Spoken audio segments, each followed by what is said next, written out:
Just a quick disclaimer, we had a few connection issues during the recording, so there may be minor audio or video interruptions.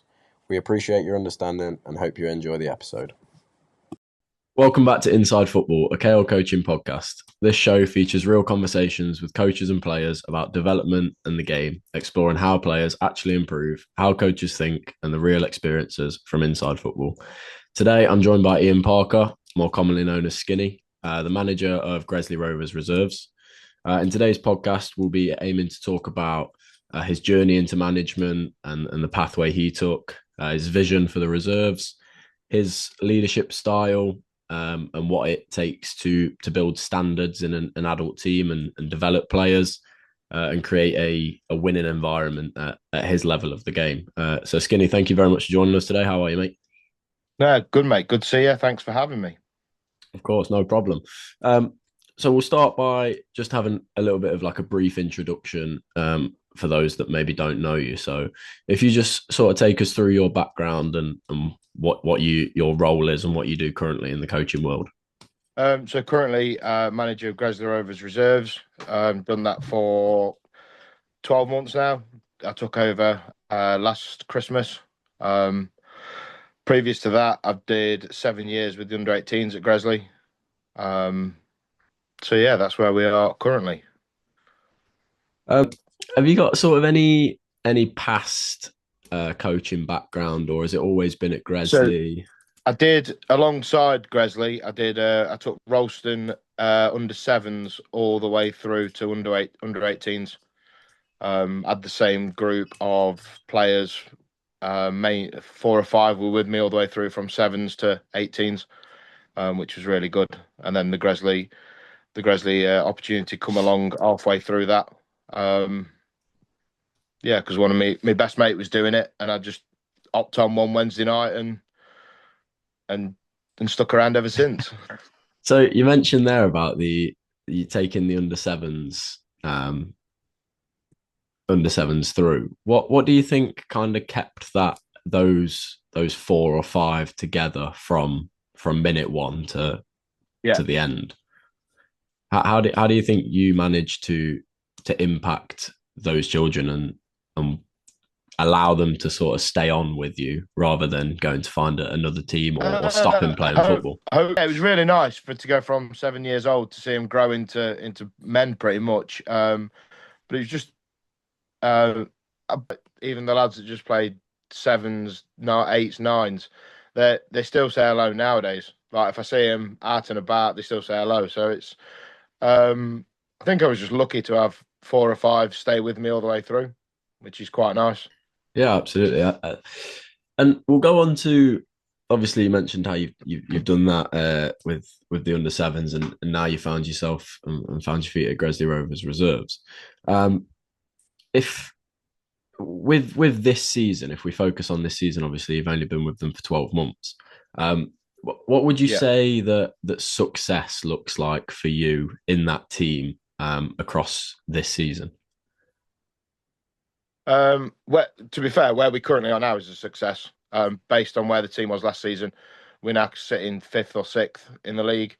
We're having players regularly go up to the first team. So yeah, it's as it stands at the minute, we've beat last year's points total. So everything is ticking every box which I set out the season to start with. So So yeah, would you say it's that only going to get you're better from here. Anything more now is fantastic. yeah, would you say that maybe you set out your goals to sort of beat last year, or were there any separate goals that maybe you just created or I think the run we had when I come in last Christmas, that got us out of the relegation zone and fighting for our lives on the last day. Um, that that sort of that run gave me confidence that we'd be up and around the top 6 or 7. Then adding a few players in the summer as well. I couldn't see no reason why we couldn't kick on and be up and around it. But yeah, the main goal at the start of the season was let's tick 30 points, 31 points as soon as we can. And then we go again and see where we can finish. That's the goal for the lads now, to see where we can finish towards the end of the season. So obviously, with reserves being open age, it differs from well grassroots football. Um, so obviously, you mentioned that one of your goals was to tip over 30 points, which obviously means you've got to win games. So would you Yeah, say that at the open age level of football and the step seven level that you're at, would you say that results are more important than development, or maybe equally I important? think How would you rank it? I think they come hand in hand, mate. If I'm honest, having worked with 18s for the last 6 7 years, development there is massive. Improving players is massive. Pushing players through to the reserves is massive. But part of development in under 18s, I think in under 18s, it's sort of like 50-50 results and player.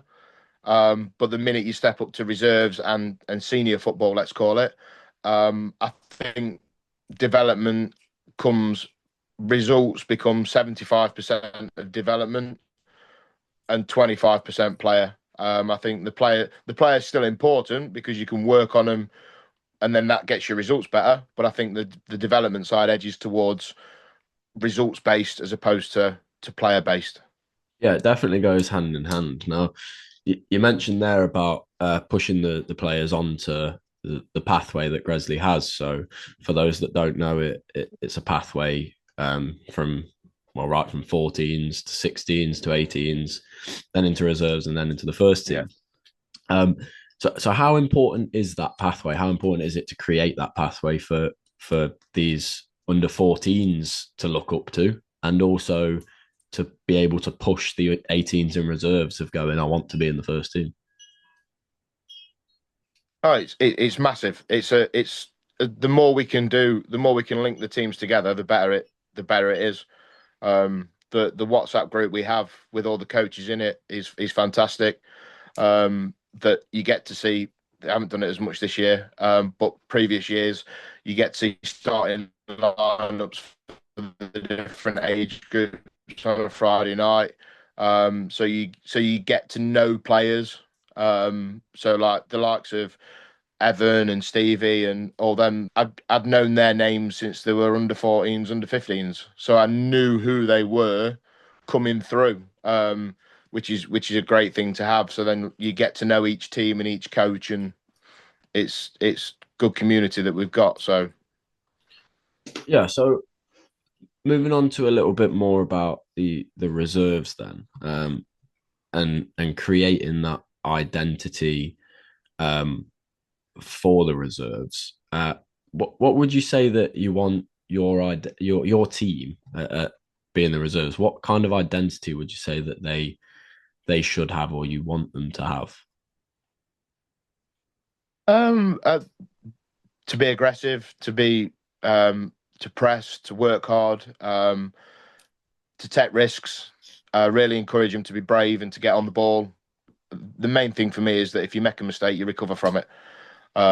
Anybody that then just chucks their arms up in the air or just isn't bothered to work back is doesn't fit in our in our squad really, or in our what we want to do going forward.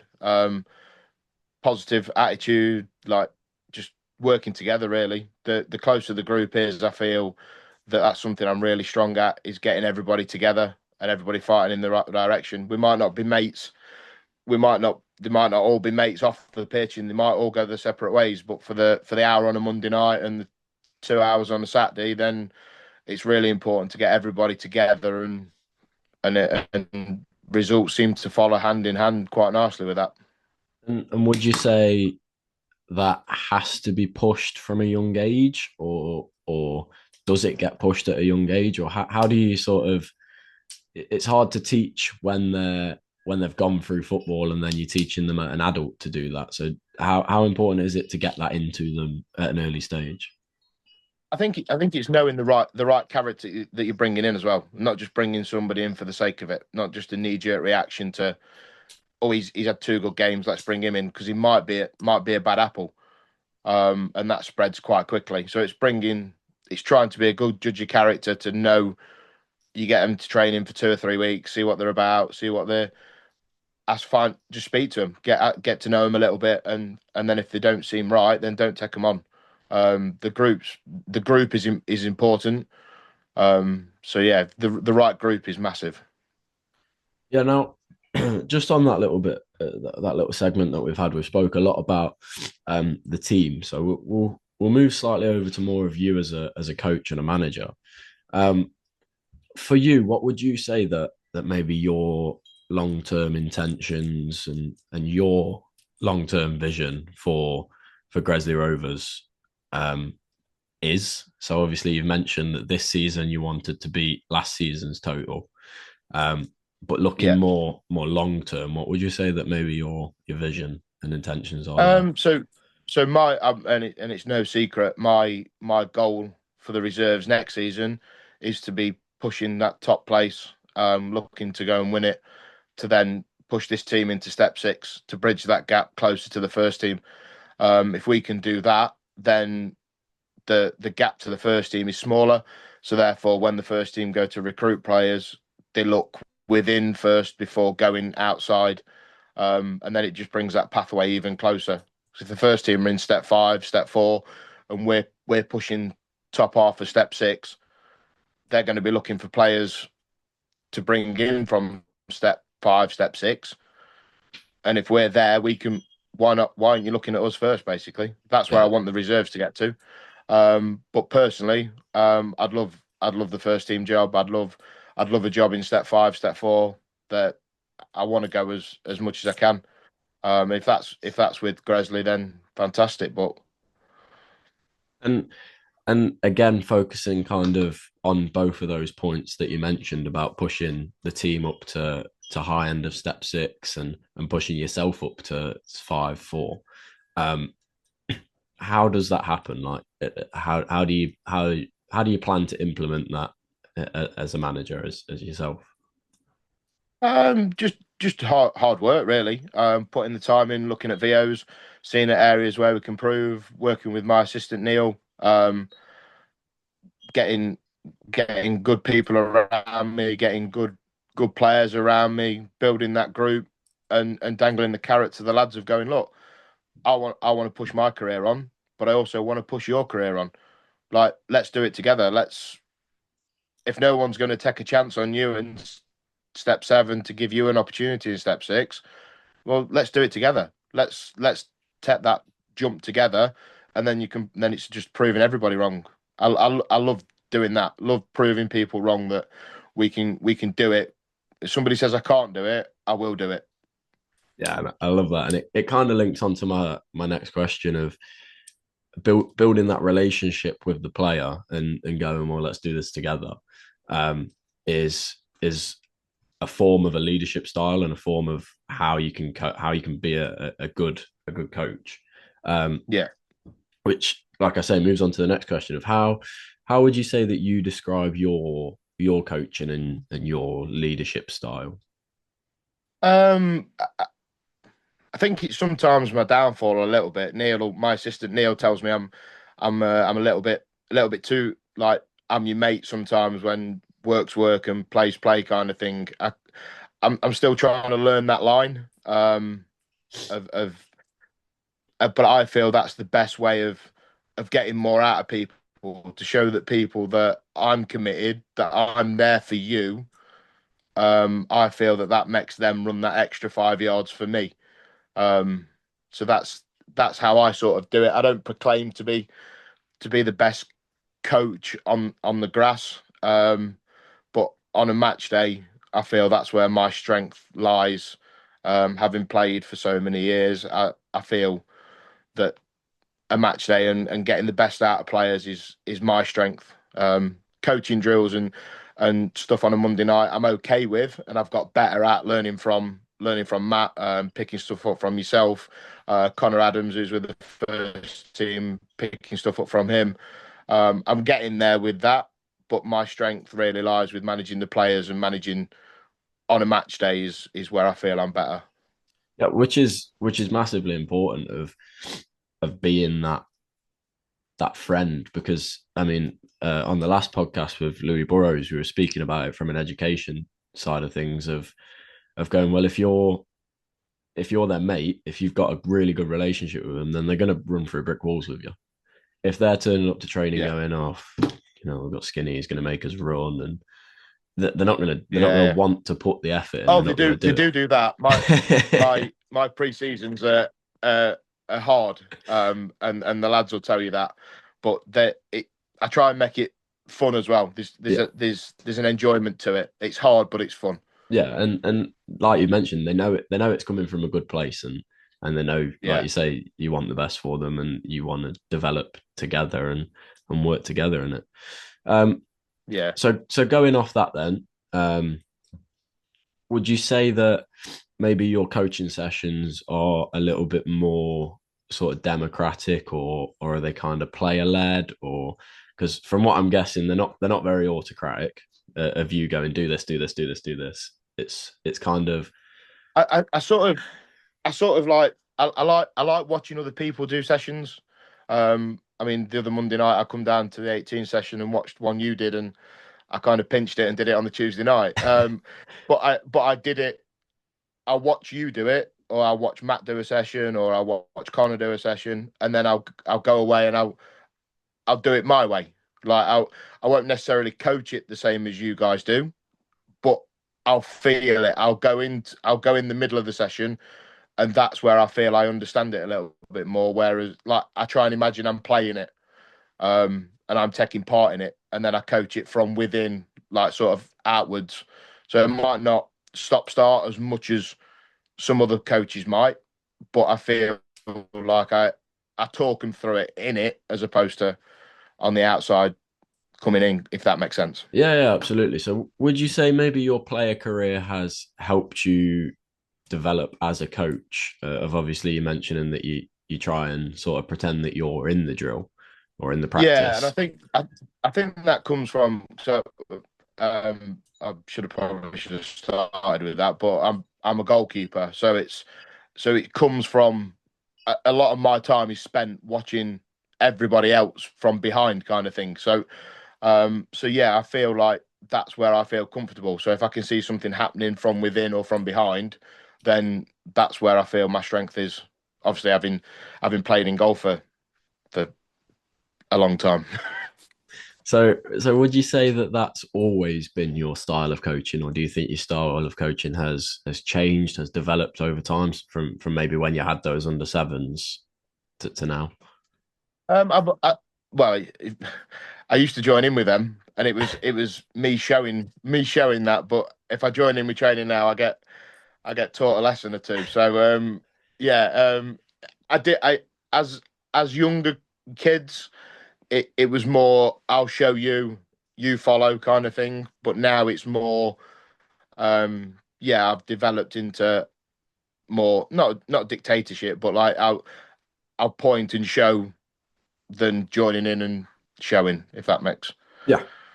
And how important would you say that it is to again going back to those kind of relationships of altering or changing your session based on the team? So obviously, like you say, you've got that under sevens of where you'll join in, you'll have a kickabout, you'll have a laugh, and then you take it to the reserves, which is a whole different end of the scale.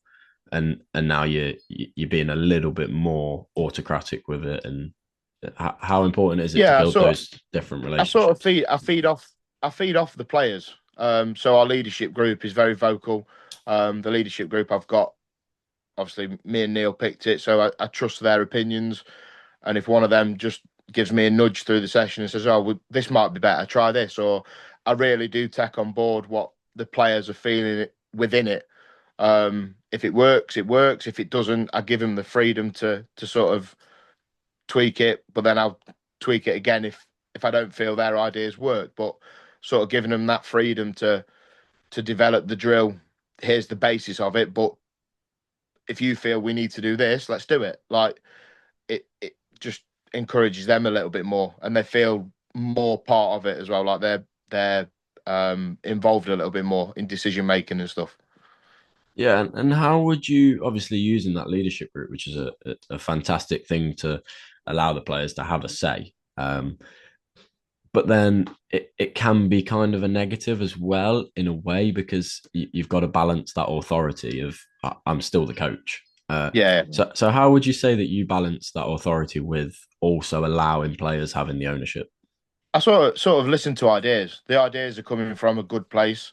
But if I don't feel it's something that'll work, or don't feel I'll give my point back to him, and we'll sort of have a heated, not a heated discussion, but a debate that, well, this is what it looks like for me. This is what it looks like for you. Where can we meet in the middle to sort of like make it work for the team? So yeah, it's sort of having that open and honest conversation to go. I know what you're saying, but this is what I'm saying. Where can we get with that? Yeah, no, obviously those conversations probably come from the standards that the players have.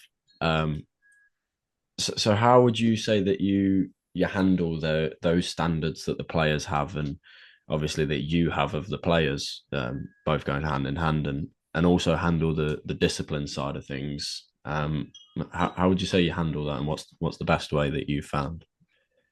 Just sort of setting it out from the start of the season. Really, we had a meeting in pre-season. Me and Neil did some breakfast. So again, sort of light-hearted. Ran through a load of points, timekeeping, tracksuits, like meeting times for games, VO sessions, stuff like that. This is what we expect. If it doesn't get met, there'll be consequences. Like from a squad point of view, you might not be in it. You might jeopardize your place. You might just very open and honest of this is what we expect.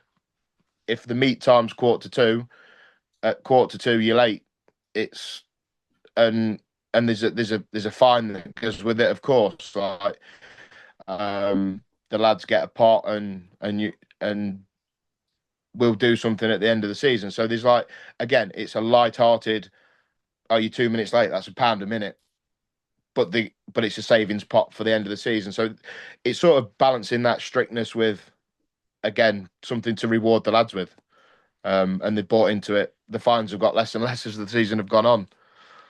And just sort of expanding on that lateness side of things, it's something that coaches can get quite frustrated with. Of something so simple as just timekeeping, and Yeah. how does that affect the session for maybe players that do turn up late and go, oh well, I'm only 5 minutes late. It's Right. not It, it's not that it big of a kills deal. it. Yeah, it kills it because you're already 5 minutes into your warm up. You're already 5 minutes into a rondo.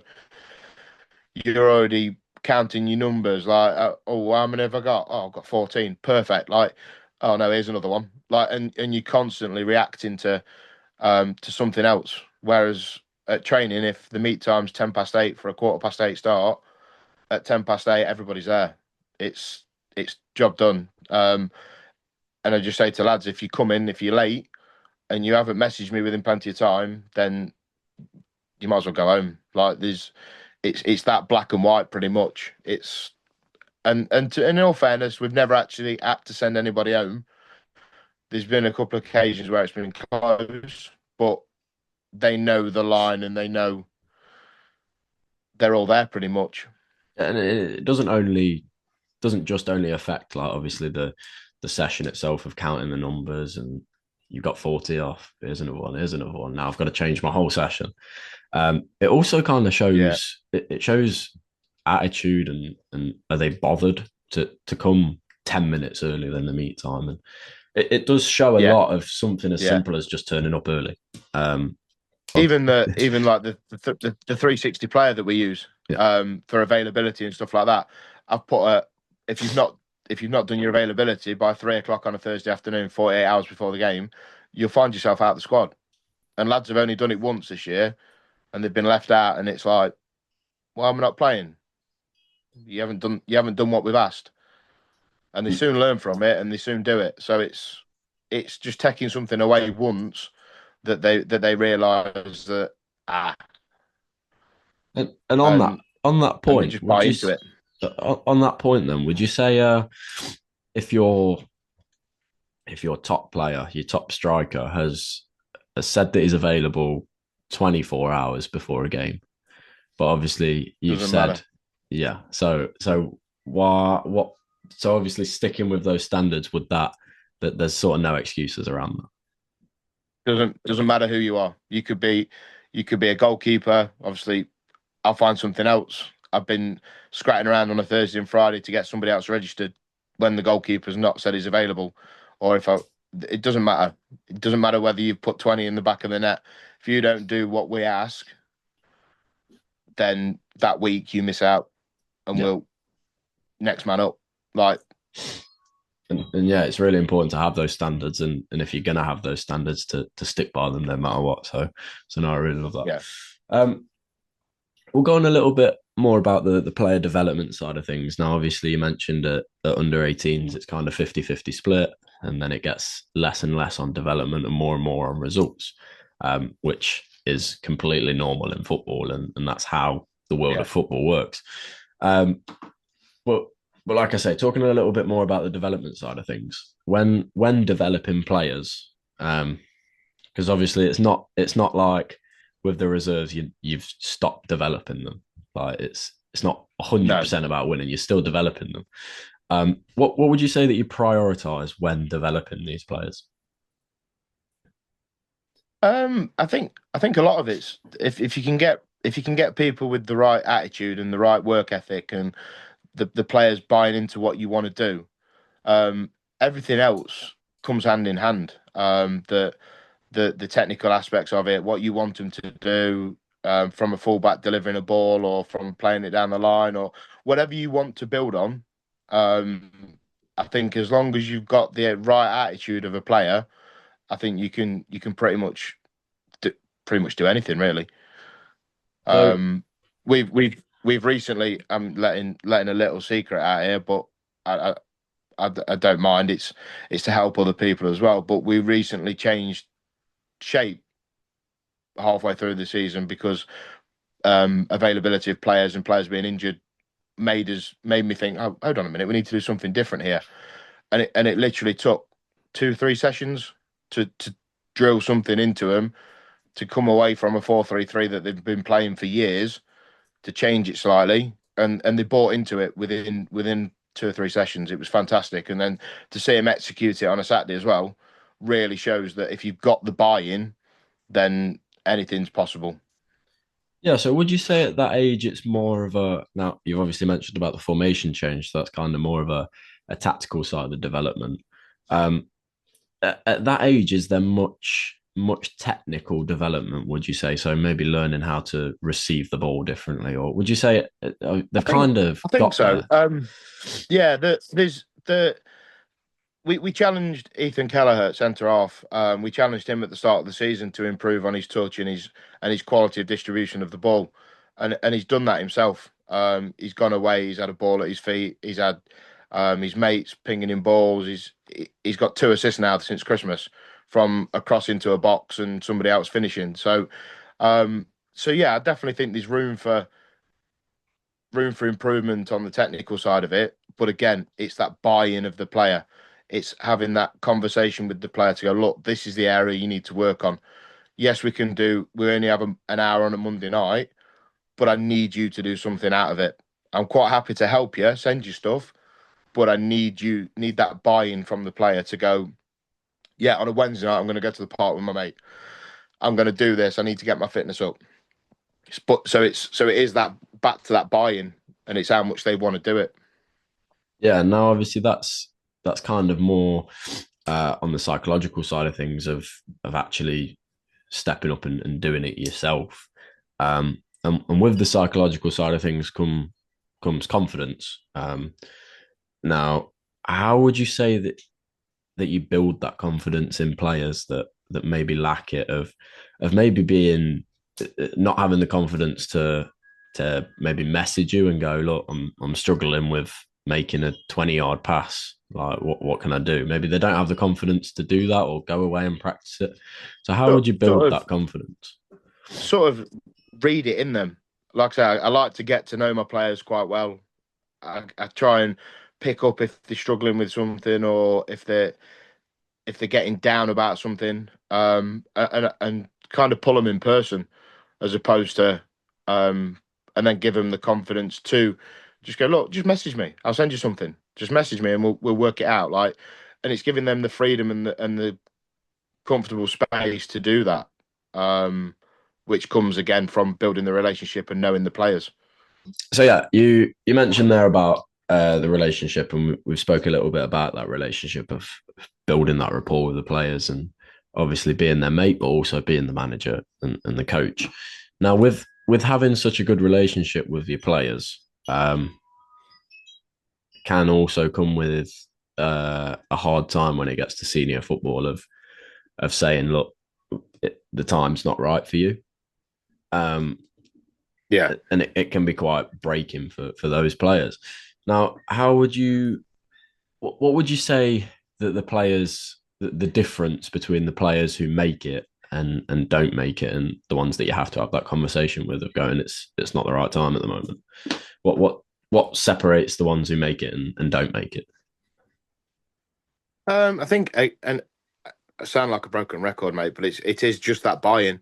The conversations I've had this season to let people go have come from either poor availability, poor performances, like they're not doing what we ask. So it sort of then just eventually leads down that path of look. Today's not the right time for you. It's never like we're done. The way we kind of end it, always into what we want, and that's at the detriment of the team, and that's when it stops, basically. So you mentioned something quite interesting about how it comes down to those players that aren't turning up on time, aren't doing things away from training. So how important would you say the mentality of these players is compared to the ability of them? I think ability's got to be there. Of course, it has. But the current league we're in, with the quality of players that we've got, if we can run harder, work harder than some of the more experienced players, then our quality will shine through. We hung in a lot of games last season, and sort of took over last 20 minutes, half an hour. Whereas this year we've sort of dominated a few more games and controlled a few more games that way. We just worked harder last year, and that's what got us out of. So yeah, the quality is still there and is still needed, but definitely hard work and fitness can really get you a long way, especially in these steps. Yeah, which links nicely onto the next sort of segment that we're going to talk about is a little bit more around the reserves team themselves. Now, obviously, you mentioned that you've been dominating a couple more games, and would you say that's down to the style of play that you play, or the individual players you've got? Why do you think it is the fact that you are now starting to dominate certain teams? I think I think it's the quality we've got as well. That everything's coming together this year. That the lads worked really hard pre-season. The fitness levels are there. The quality's always been there. But it's then just the link of we've actually got a group of players now that have played together before. There's a lot of people that know each other. That bond's quite strong. So yeah, I think the lads just feel sort of comfortable and in their units around the pitch. They're sort of mates as well. Like the front three, um, the attackers have all played together. Have all been around each other, whether that's through Burton Football Education, through R18s, through other teams that we've brought them in from. They've played together. There's links there. Even through junior setups, lads have played together. So it's like everything's sort of entwined in, and they know each other, which has really helped. Yeah, which again links to that importance of the relationships and it, being a team and managing to go Yeah, from young ages, and you learn your players, you enjoy playing with them, and ultimately if you enjoy playing football you get the most out of it, and that's when you play your exactly best. right. Yeah. um Now, feel free, you don't have to answer this question in too much depth because you never know who's listening. But as the manager, obviously, you kind of determine the way that your team play. So Yeah. how would you describe your team's style of play without giving too much away to any opposition that might be listening? Um, I don't mind, mate. If you're good enough, come and beat us. That's what I say. I don't mind. We are. I like him to be brave. I like us to play through the thirds. I like us to play nice football. But I also think one of our strengths is adapting to what the opposition are doing as well. Yes, we want to play nice football. Yes, we want to play quick football. Yes, we want to keep the ball. Yes, we want to dominate possession. But if we've got to turn you around, we'll turn you around. We've got pace in good areas. Got we've got different attributes that we can adapt in games. Even just as recently as the other week against Sunny Hill, we had to hang in a game at the end, and the lads really defended the box really well last 10 minutes as they chucked everything in. And we'd not sort of done that this season, which was really pleasing to see. So it's another string to their bow kind of thing of, look, you can do that now. Let's be a bit more resilient. Um, let's really keep that as nil where we can. Now, you mentioned that um, we want to play nice football. Now, to me, I love hearing this because what is nice football? Like, I mean, some people will turn around and go, "Well, nice football is Manchester City," but some people will go, "Well, nice football is 4-4-2, win your headers, smash someone at the back." Yeah, So, what would you but say nice football is? for me, it's just, and I'm going to pinch it off Matt. So when he listens to this, he'll love that this is in. Just purposeful possession. He'll love that that's in. But just actually having a meaning to your pass. To If we've got to go sideways, why have we got to go sideways? But do it with a purpose. Like there's got to be a punch. It's got to be punched through. Can we break a line? No, we can't break a line. Let's go sideways. Can we then break the next line? Like just as long as there's a purpose to what we're doing, then that's what nice football looks like to me. And if that's got to be a clip into a good area to turn a team round to then expose a hole somewhere else, so be it. I don't think there's my personal. There's no right way or wrong way to play. It's just making sure you can do their multiple aspects of football, and if the reason justifies the means, then happy days. Yeah, and like I say, Matt will be very happy that that's been in, but he'll be happy for a good reason because it is a really good. It's the perfect analogy of if you're doing something with a purpose for the right reason, Yeah, then why not?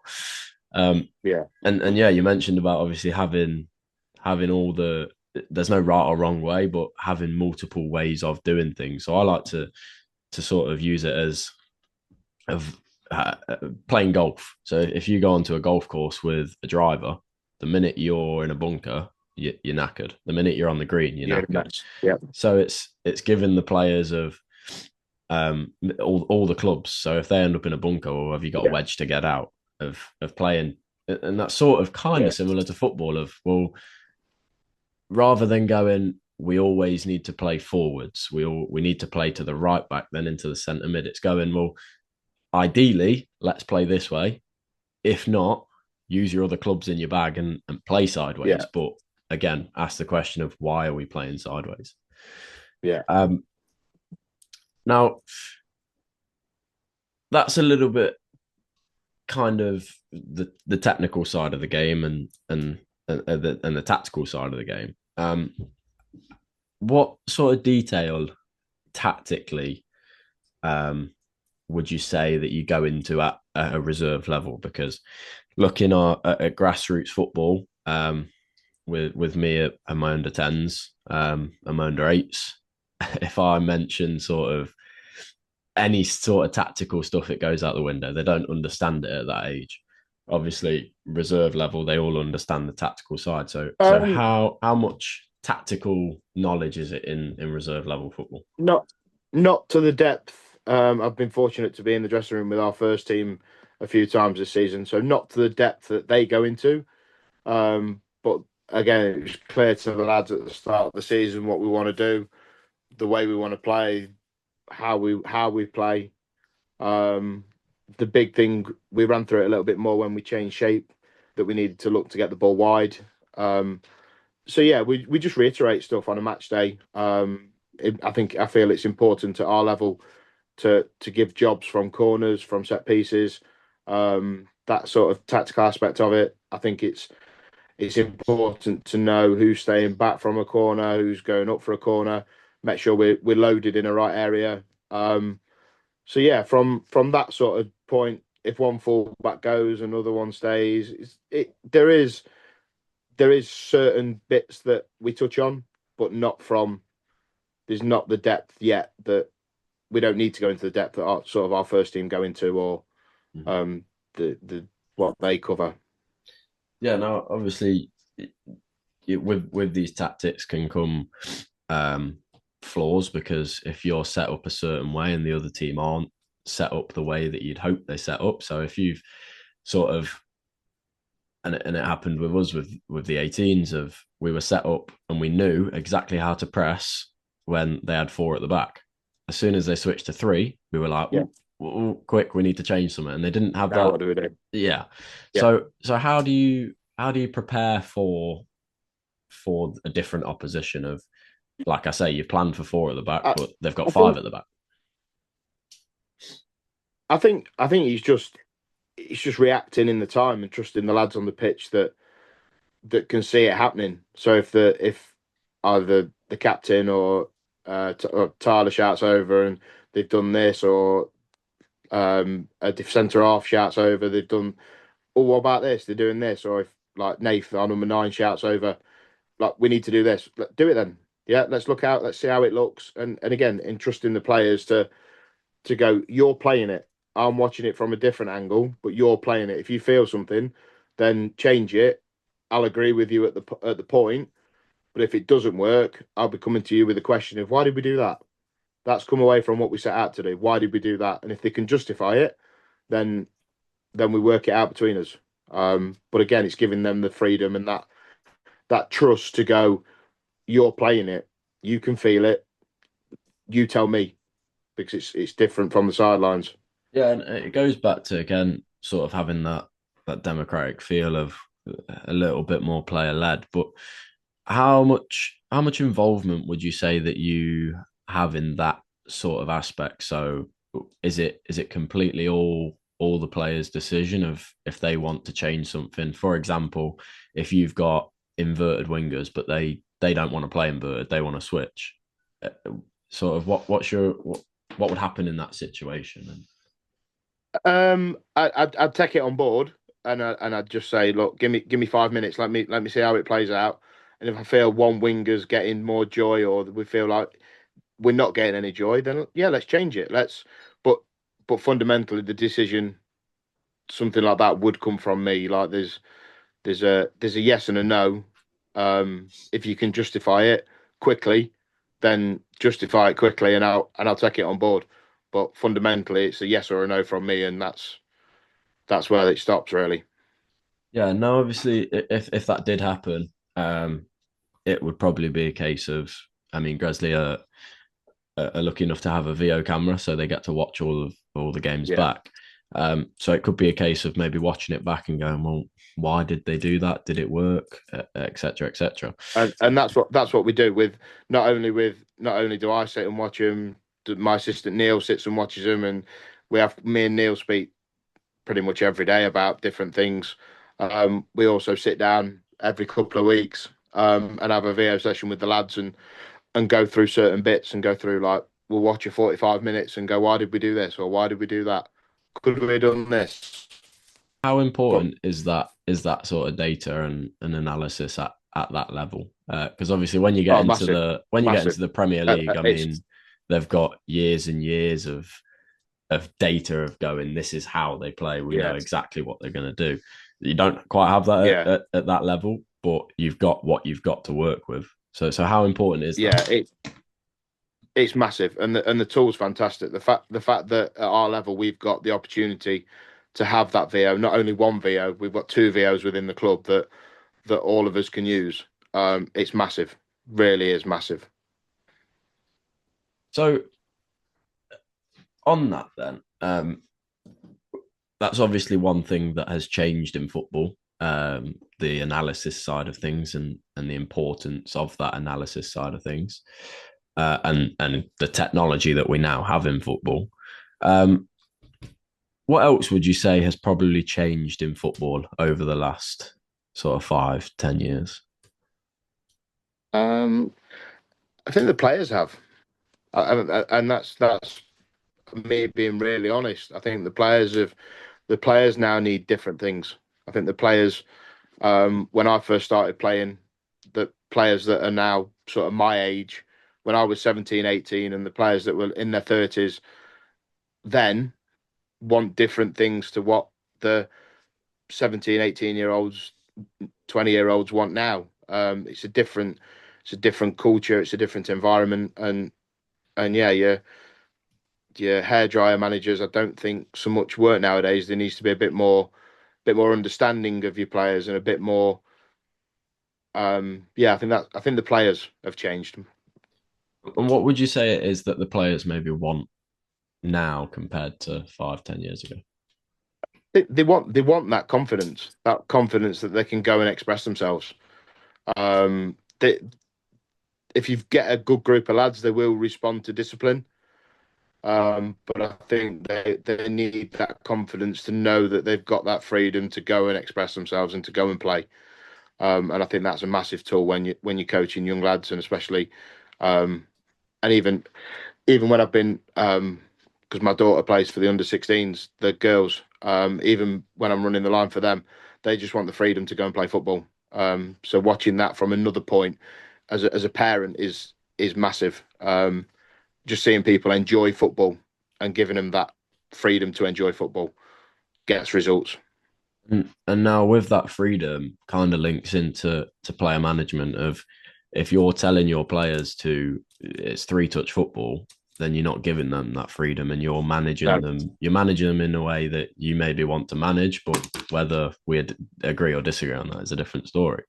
Um, yeah, so would you say that the player management side of things is more psychological now than technical or tactical of giving them that confidence rather than telling them I'd say so. this is what to do. This is Yeah, play technical, play tactical. It's more yeah, the side of look, go and go and do some bits at home. Go if you need any help, come and help. Come and ask me for help, and just yeah, keep it more that psychological side of things. yeah, definitely. I think that's a massive part of it. Now we'll go on to more of the challenges. The challenges that happen in football, which is kind of what this podcast is all about. The things that maybe players, parents, supporters don't really see because it's kind of the things behind the scenes or inside football. Yeah, Um, so, what would you say that your biggest challenge as a manager has been to date? keeping everybody happy. And what That's would you say? Why would you say that has been your biggest challenge? because you've got 16 players, but you've got 20 players, let's say, as a squad that all need different things. So it's understanding what players need an arm around the shoulder. It's understanding what players need a message on a Monday morning going, well done, even if they've had a poor game. It's understanding who needs picking up, who needs just reining back into the line. It's just um, managing them players and knowing what you're and keeping their expectations in line with what you want. Um, Perfect example. We had this weekend. We should have been up at Worksworth, but we were unfortunately called off due to the weather. But the squad, the availability this week was only 16 players. Four of them that were going to be for the bench were all attackers. So I've got one. He's in the middle of his A levels and stuff like that, and it's and I had a conversation with Will on Friday and basically said, look, I want you in the squad, but there's three attackers in front of you. Um, I understand if you need to do, and it's that expectation that giving Will the opportunity to say no, but there'd be no repercussions from it. So that's a open conversation that I had with him, and he chose to study his A levels this weekend. The game was off, but there's no hard feelings from me. But that expectation was set on Friday morning to go, look, mate, this is what we've got. This is what it looks like for you tomorrow. I want you there, but and there's no repercussions of it, like I say. So that's the toughest challenge, is knowing what each individual player needs on a daily, week to week basis.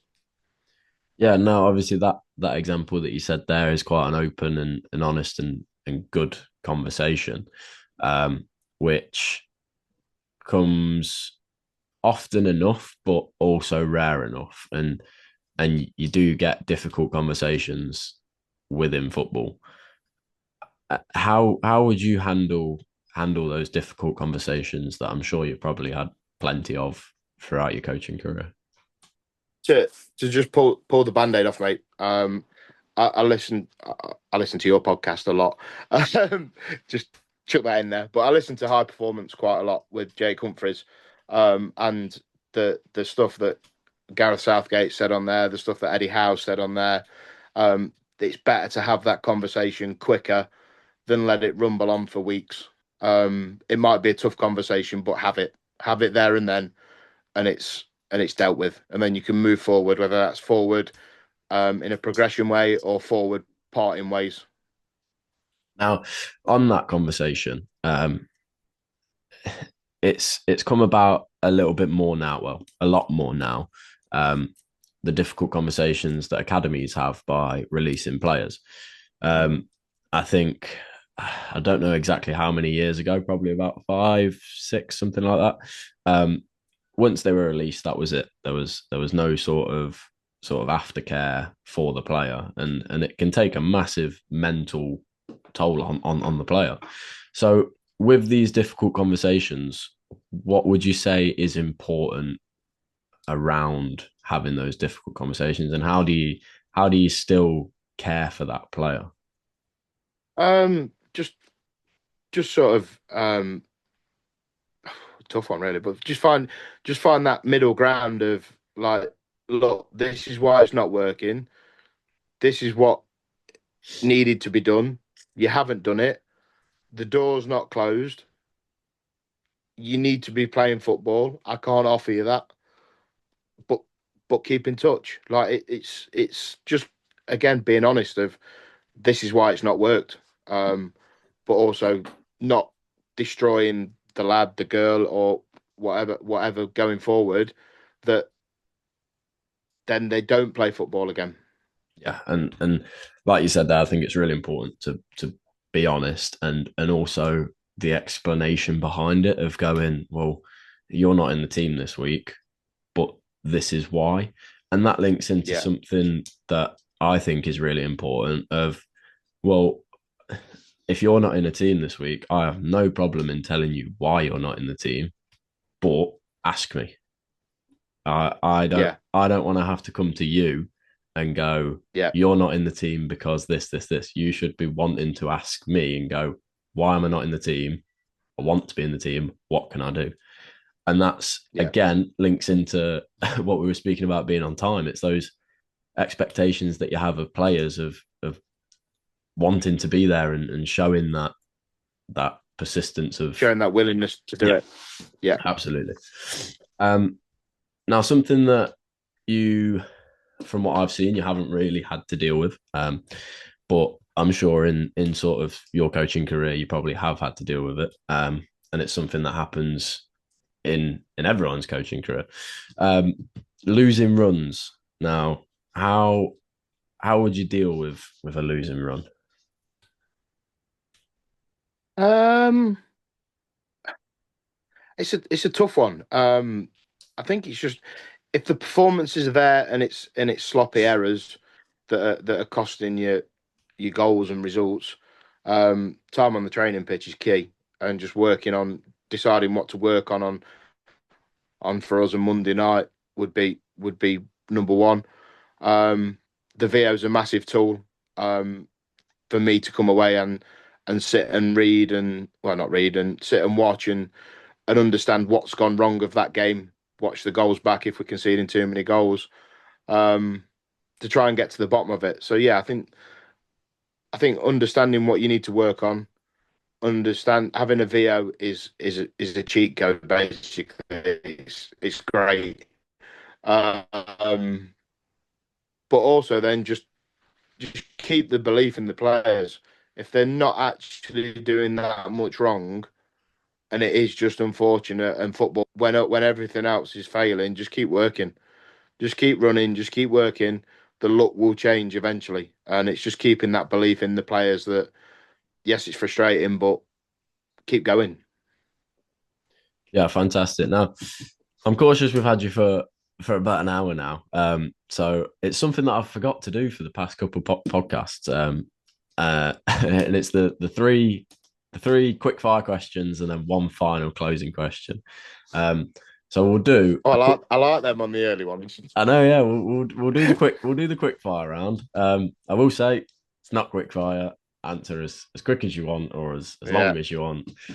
You know the drill by now. So first one. This kind of is perfect for me, really. What advice would you give to young coaches starting out? enjoy it. Enjoy it. When the enjoyment stops, then it's difficult. But enjoy what you're doing, embrace what you're doing, and to see the smile on people's faces when things go right or they're enjoying it and they're enjoying football. There's no better feeling.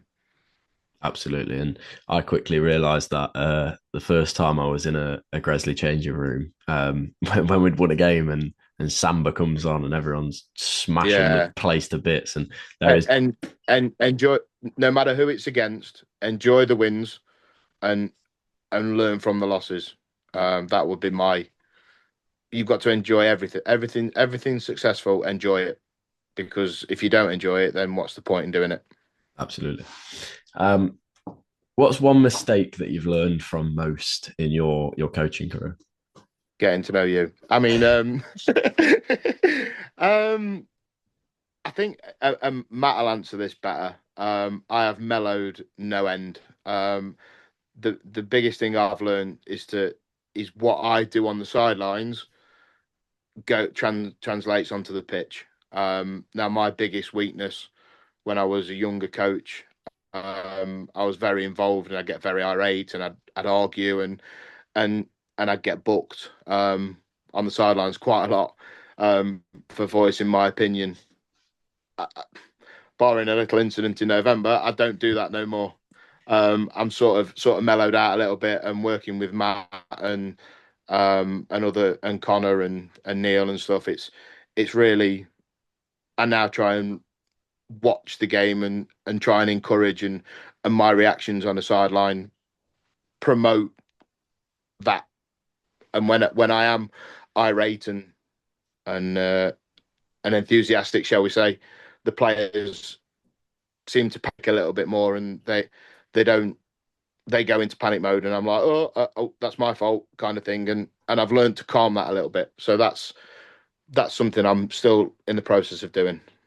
And it's really important in football alone, not just on the sideline, at training, uh, off the pitch, on the pitch, wherever. Yeah. It, people sort of don't realize how much that, especially younger players, genuinely look up to their coach of that's my manager, Yeah. and it does play a big impact on like you say how they perform and that again that relationship that they have with you. Um, Yeah. Now the last one, I probably kind of know the answer to this. Maybe I don't. Maybe it's either going to be similar to Gresley's or maybe you've got a sort of twist on it. But if you could define your coaching philosophy in one sentence, what would it be? Um, yeah, I mean, I've worked with Matt for the best part of 8, 9 years now, nearly. And we get on really well. And my philosophy doesn't fall too far from his and the club's. Um, but yeah, just again, he'll love it again because there's another drop. Just that purposeful possession, that just enjoying it, just doing something. If you can justify it, do it. If you're confident to do it, do it. There'll be no repercussions from me other than if you don't work hard them next 5 yards to get it back. That's the only bit that I say. If you're trying something, just recover quickly.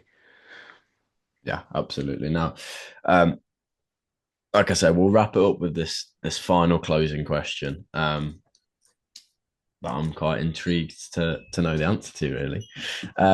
So when your time at Gresley Rovers is eventually done, which is hopefully not for a long time yet, what do you hope people say about you as a manager, as a coach? Ooh. To be honest, mate, the no matter what I do next, wherever, the fact of walking down the street or walking into the ground or walking into a random ground and a player comes up to me and shakes my hand and either gives me a hug or something and says, "Skinny, I'm now doing this." Great, absolutely fantastic. I've had two scenarios where it happened. I was on a Christmas do in Derby a couple of years ago with work, and I was stood at Revolution de Cuba at the end of the bar, and at the other end of the bar was a lad called Ryan that I coached for 3 years. Had just turned 18, and he noticed me from the other end of the bar, and he lost his place in the queue and come up and said hello. Somebody takes their time to come and say hello when it's been a period of time. It happened up at Tamworth a couple of weeks ago. The game had finished. I was stood behind the goal for the whole game. I know you saw me, but I tried to keep a low profile. But somehow Charlie Fairhurst, who was with us last season, had seen me under my woolly hat and in my coat, and at the end of the game, he ran from the halfway line all the to covered half a pitch and come and shook my hand and said hello, how are you, how's the family? So yeah, that means more to me than any legacy or anything of what people think. The fact that players remember you is a massive one for me. Absolutely, and I love that, and it's a perfect way to end and kind of wrap up everything we spoke about building those relationships and obviously your philosophy and the way that inside of a step seven club kind of looks like of maybe Yeah, certain things that people don't really realize and it is like you say you're on the phone to Neil every other night and meeting up and I say this almost every podcast and to every coach that I ever spoke to. Coaching is seriously an 8-day a week job, and it's just yeah, that there's so much to it that people don't realize, and that's why you can dig into it so much. And it goes from technical, tactical, psychological, yeah, physical, talking about managing in comparison to coaching and how you balance that coach friend relationship and that is kind of what brings it to loving the fact that players are coming back to you, giving you a high five, and yeah. a handshake, and But shows that respect. yeah, the other thing I want to finish on as well, mate, and it was mentioned in one of your other podcasts, your earlier ones. I can't remember who said it, but the friends you make along the way. Mm. Um, 6 months ago, I didn't know you, Mm-hmm. um, and it's friends you met for a lifetime. And to see how you've grown within the club to you now doing this, and sorry to blow a bit more smoke up your backside, but this is really good. This is why I wanted to come on here with you and have this conversation. I know we've been on for over an hour, but we could spend another hour and we'd still not cover half of it. But yeah, the friends you make along the way is really massive as well, and you met friends for a lifetime in football. Absolutely, and I couldn't agree more with that. And it's just the contacts that you get from coaching. It's Yeah, just a completely different world, and the people that you meet are just they all want the same thing, and it's so yeah. nice to have that relationship of coaches and like you say, see each bounce off each other, see each other Yeah. develop and help each other. Um, but no, I I've appreciate I've you. learned I've learned more from. Oh, go on. Last bit. I've No, I've learned more from other coaches than any coaching manual you could ever read. yeah, absolutely, and I completely agree in that. That also, like you say, we could speak forever, and that links on to the different courses that I've done now. Yeah. On the UEFA course, I learned more from a guy called Martin Irvine just in a little 5-minute conversation at the coffee shop than I did in that Yeah. entire course. Yeah. And yeah, the relationships and the people that you meet will teach you so much and will develop you as a coach Yeah. so much more. And that's what this kind of does for me of just picking people's like-minded people's brains of going, well, I like that. And that's what kind of builds my philosophy. And it has done where I've now sort of got a bit of you, a bit of Matt, a bit of my old coach, a bit of when I played, and just stuck it together basically. Yeah, definitely. But no, like I say, I'm cautious. I've had you for a long time now, and if we keep talking, we'll go for another podcast. But no, I appreciate you coming on, Skinny, and yeah, you've said some really valuable things, and I'm quite excited to listen to this one back and just really go through it again because yeah, the things you said there were really good. So no, thank you very much for coming on. I hope you enjoyed yourself. Yeah, I did, mate. And I'll see you Monday night at training. Tomorrow. Oh gosh, I better get to bed. Yeah. Sweet. Spot on. Thank you everyone for watching the latest episode of Inside Football. We hope you enjoyed. Be sure to check us out on Spotify, drop us a follow, and subscribe on YouTube. See you in the next one.